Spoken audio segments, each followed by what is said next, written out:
In the year since I built it, the cupboard on the end of my miter station has remained empty. I just haven't been able to work out how best to make use of the space. Sometimes all that's required is a change of scenery. Moments of great inspiration often come from places of beauty. Sandy beaches, national parks, or the tip.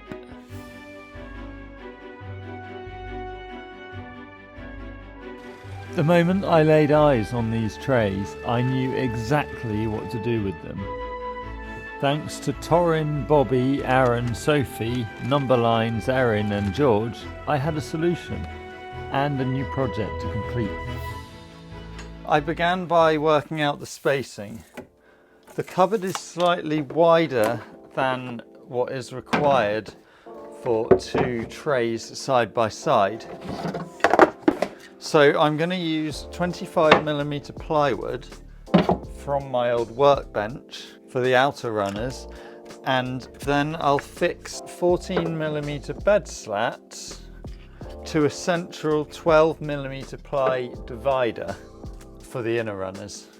I do actually have 12 of these trays available in total. I may not use all of them. I can fit 12 in, but it's not necessarily the best option. Now I may just install enough runners for 10 drawers. That will give me more flexibility as to what I put in each tray, because there'll be more space between each.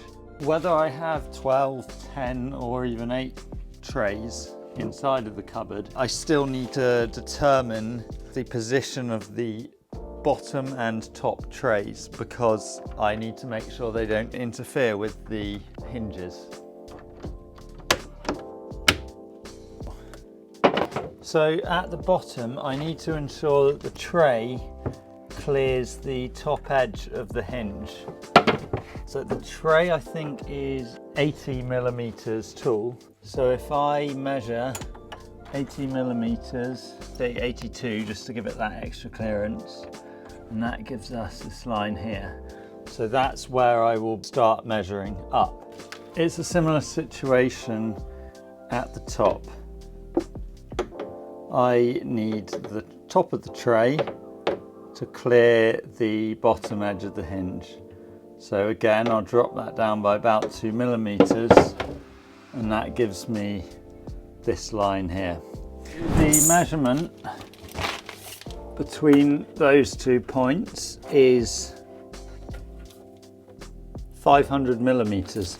There would be, the first tray is here, so between here and the top there would be another 1, 2, 3, 4, 5 trays. So 500 divided by 5 is 100, and with each tray being 80mm tall, that would give me 20mm between each tray. So moving on to making the battens. For the outer battens, I'm going to use this 25mm ply that came out of my old workbench.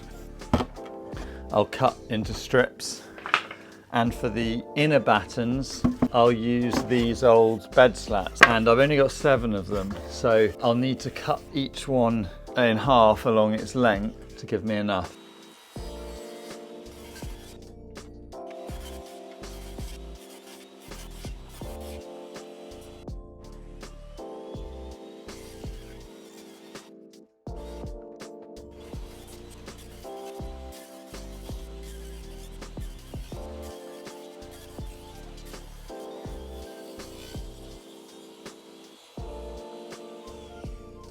Screws wise, that is 45mm thick. So I want 40, probably 35mm long screws. 4.5 by 35. Pan head, no, we want countersunk. 4 by 30 wood screws, countersunk. This is what we want. Oh no, how have I misread that? 45. No, I want 40 at least. These are 30s, aren't they? Yeah, 4.0 by 40, countersunk, perfect. That's exactly what I want.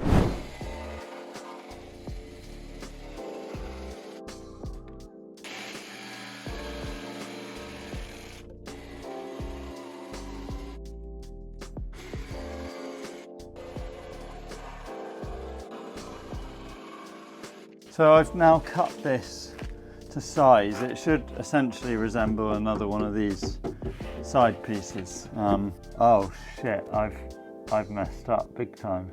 I've cut it too short. How have I managed that? I've cut this completely too small. How the f have I done that? Because that's not meant to be, yeah, I wasn't meant to cut the full depth. I had to recut my piece off camera because I cut the first one too small, annoyingly. So I've got that one in, just took a bit of sort of knocking here and there to get it square. And now you should be able to see what I was trying to explain. So I'll put the inner battens, which are 14mm, and the drawer slides in and sits on these. But what I need to do is shorten the battens by 12mm. The drawers have these lugs on the end, and if you've got an open backed cabinet, that prevents the drawer from falling out the back. So I've just got to take my battens further back so that there's somewhere for them to sit down on. I'll do 15 just so it's definitely back out the way of the door. That gives me now a batten length 575.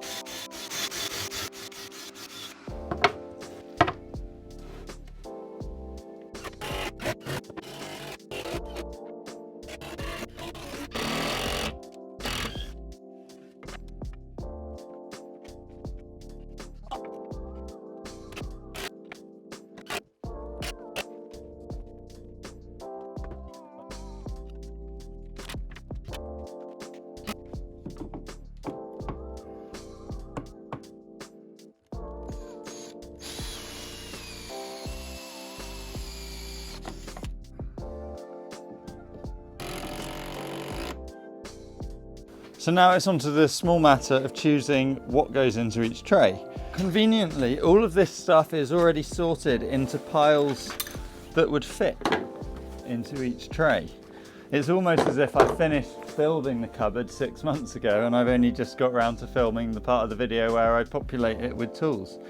So the idea is to fill these trays with items that aren't part of a specific set and that are loosely related to each other, such as screwdrivers, files, chisels, adhesive tubes, scrapey things, I guess, hoover attachments, things that cut, pliers, spanners.